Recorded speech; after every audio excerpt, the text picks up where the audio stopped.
Bom, continuando agora com a nossa parte 2 de revisão de integral, agora eu vou acrescentar para vocês a integral das exponenciais, tá? Que vão permitir um novo conjunto de ferramentas aí para trabalhar. Tá? Em primeiro lugar, é importante a gente saber o seguinte: toda vez que você for integrar uma exponencial a elevado a x dx, o resultado disso vai ser a própria exponencial dividido pelo logaritmo neperiano do número da base, mais c, logicamente, porque a integral ela é indefinida. Tá? Então, é só repetir a exponencial e dividir pelo LNA. Tá? Um caso especial que a gente tem é quando a gente está trabalhando com o número de Euler, ou número natural, né? Que é 2,71, 78, e assim vai. Tá? O que acontece? O logaritmo neperiano de um número, ele é o logaritmo na base E desse número, tá certo? Então, o que vai acontecer quando eu quiser fazer a integral da exponencial de x dx? Tá?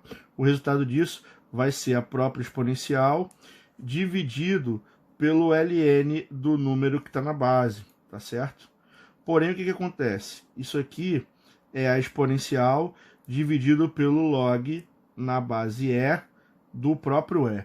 Tá? E existe uma propriedade que diz pra gente que logaritmo de um número na própria base dá 1, tá certo? Então, isso aqui é 1, eu não preciso colocar. Tá? Logo, o resultado da minha conta vai ser exponencial de x mais c. Tá? Isso significa o que pra gente?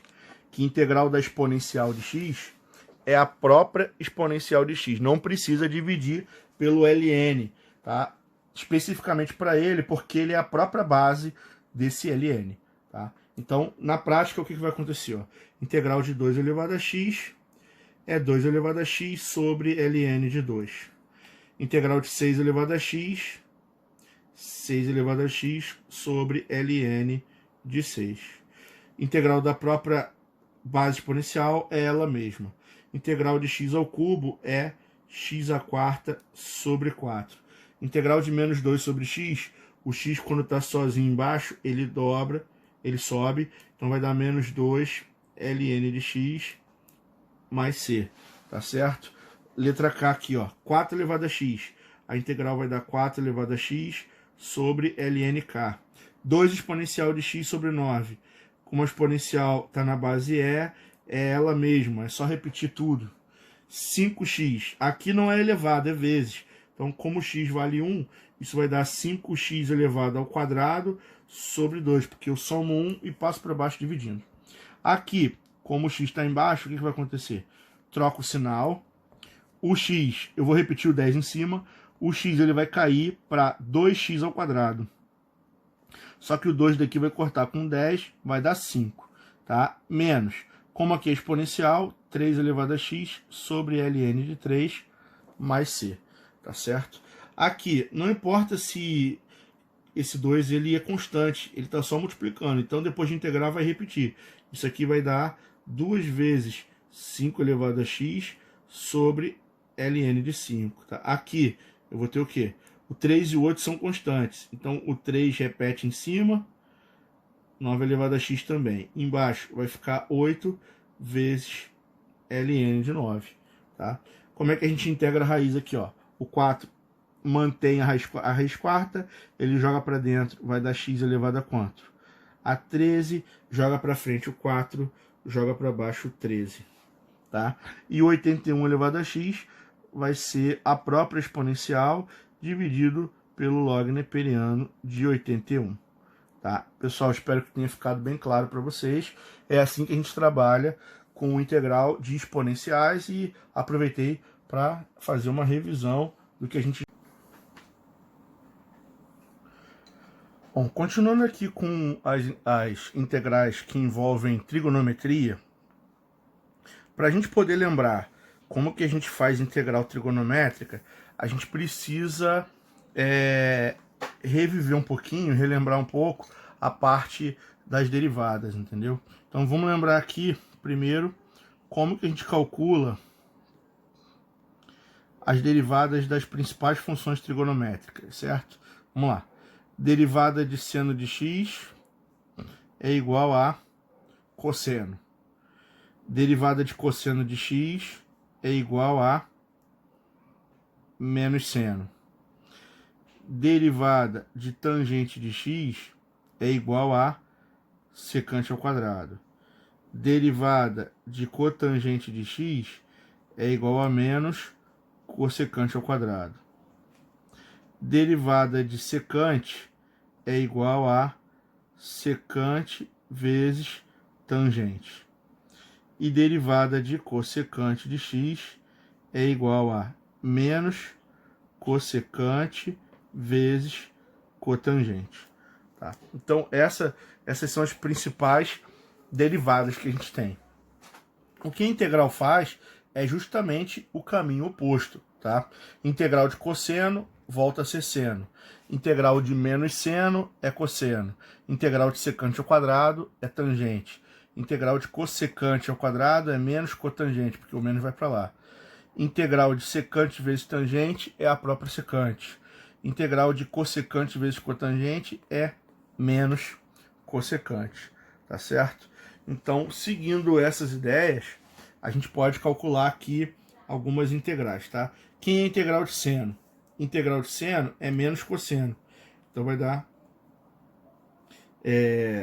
o cálculo dessa integral aqui vai dar menos 4 cosseno de x. Tá? Integral de cosseno é seno, sem mudar o sinal. Então isso aqui vai dar 12 seno de x. Integral de secante ao quadrado vira tangente. O sinal não muda. Então isso aqui vai dar menos 23 tangente x mais c. Certo? O que mais aqui? Ó?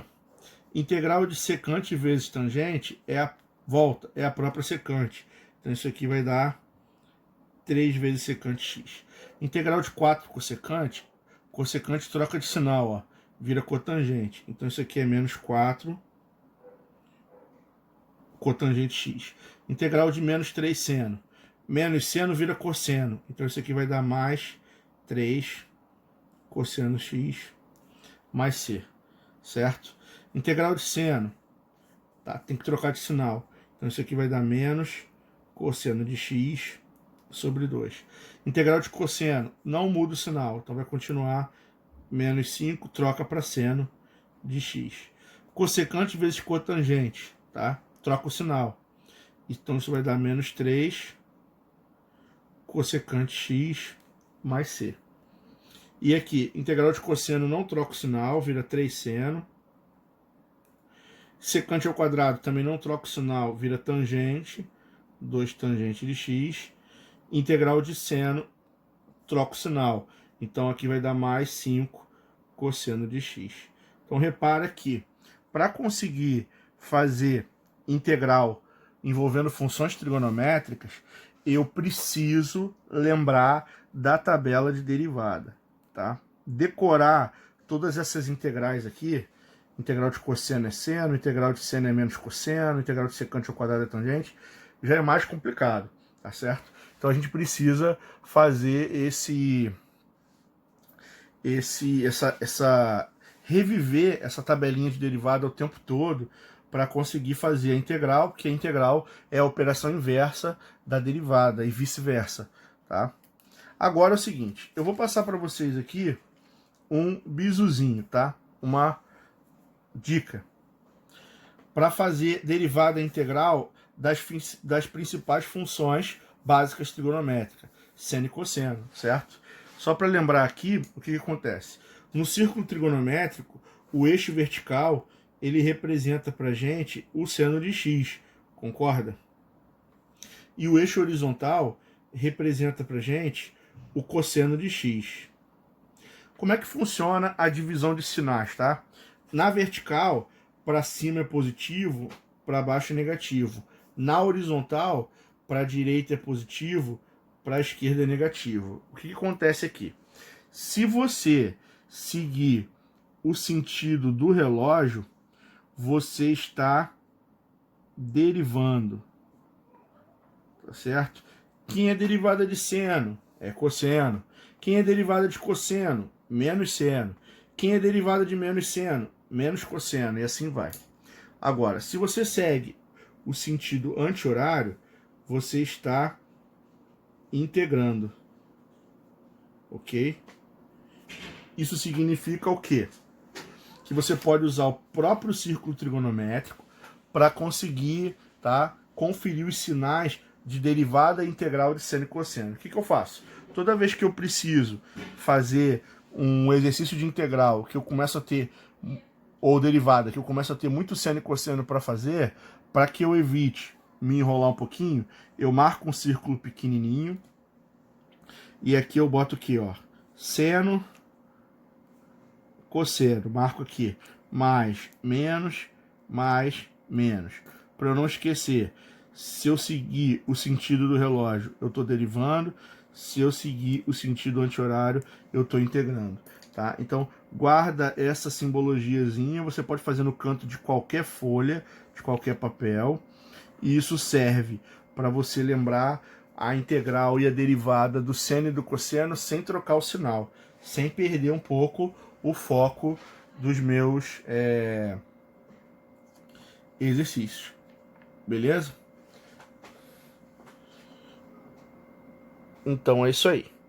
Tá? Nos próximos vídeos eu vou começar a mostrar para vocês um pouquinho das técnicas de integração, certo? Então até a próxima parte, pessoal. Obrigado.